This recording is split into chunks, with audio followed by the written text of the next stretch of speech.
Presiden terpilih 2024 Prabowo Subianto gencar membuka konsolidasi dengan jajaran lintas elit partai politik. Namun hingga saat ini pemirsa, Ketua Umum Partai Gerindra tak kunjung bertemu dengan Ketua Umum PDI Perjuangan Megawati Soekarno Putri. Akankah upaya rekonsiliasi besar yang diinginkan oleh Prabowo Subianto untuk mendukung jalannya pemerintahan ke depan terwujud? Dan bagaimana sikap dari PDI Perjuangan, akan merapat atau justru memutuskan berada di luar pemerintahan? Kami ajak Anda untuk berdialog bersama dengan politisi PDI Perjuangan Andreas Pereira dan pengamat politik Muhammad Kodari. Selamat petang semuanya. Kita mau menuju ke Bang Andreas terlebih dahulu.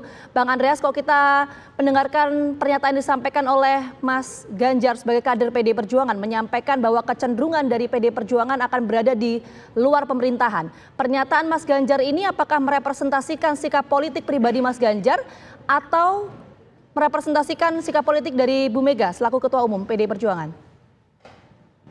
Ya, tentu apa yang disampaikan oleh Mas Ganjar itu adalah ya suara pribadi dari Mas Ganjar tentunya. Artinya ketika ditanya secara spontan ya beliau menjawab juga secara spontan apa yang beliau pikirkan, dan itu ya sah-sah aja gitu. Sebagaimana tiap kader PDI Perjuangan juga tentu mempunyai pandangan terhadap hal tersebut.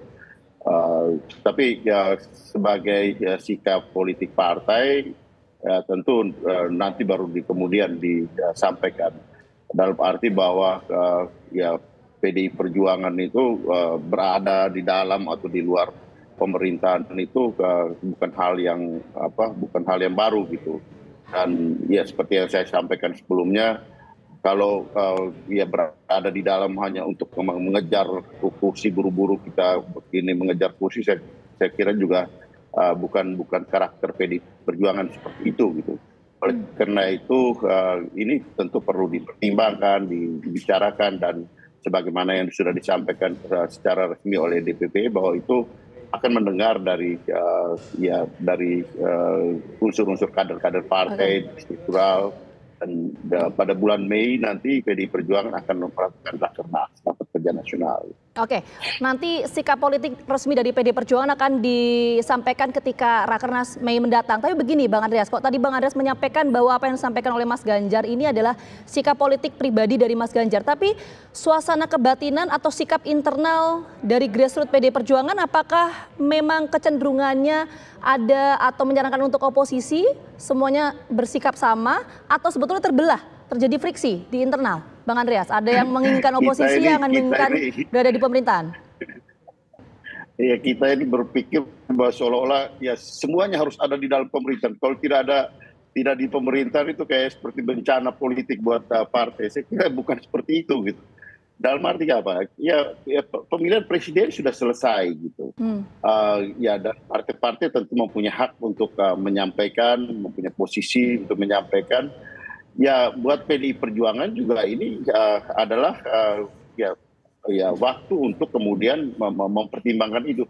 Tetapi hak untuk ada di dalam pemerintahan itu ada pada Pak Prabowo gitu, untuk memutuskan gitu. Jangan kita juga kemudian berbondong-bondong untuk menawarkan diri ke sana. Kita harus hormati juga gitu, bahwa ketika di kontestasi pilpres itu rakyat memilih karena mereka melihat ada perbedaan di situ gitu. Perbedaan antara paslon 1, paslon 02, paslon 03 gitu. Nah, ini harus dihargai, diapresiasi, dihormati perbedaan-perbedaan dari rakyat, dan itu harus direpresentasikan di dalam pemerintahan yang dibentuk kemudian gitu. Jangan semuanya ya merasa di bawah ya setelah ya tidak memenangkan kontestasi kemudian ya buru-buru merapat ke sana sehingga bisa dapat kursi kekuasaan.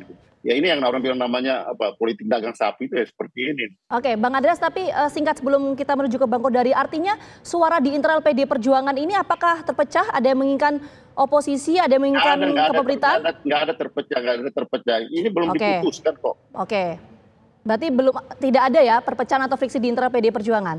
Oke, kita menuju ke Bang Kodari. Bang Kodari, seberapa besar peluang dari PDI Perjuangan ini akan merapat ke pemerintah?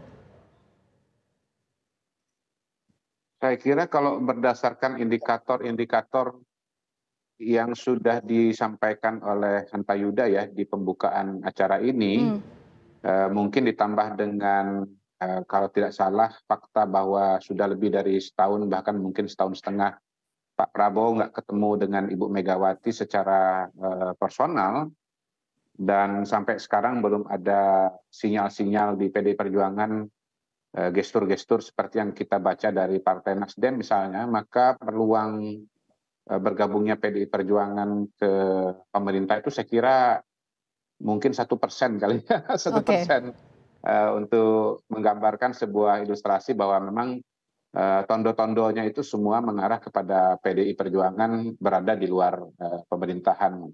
Tentu bukan bermaksud untuk mendahului keputusan PDI Perjuangan secara kelembagaan dan mungkin juga Ibu Megawati secara pribadi pada bulan Mei yang akan datang, tetapi sekali lagi saya mengamini apa yang disampaikan oleh Hanta Yuda di pengantar diskusi kita ini, bahwa peluang PDI Perjuangan untuk gabung di pemerintahan itu sangat-sangatlah kecil, tidak tertutup sama sekali, tetapi tanda-tanda yang kita lihat pada partai yang lain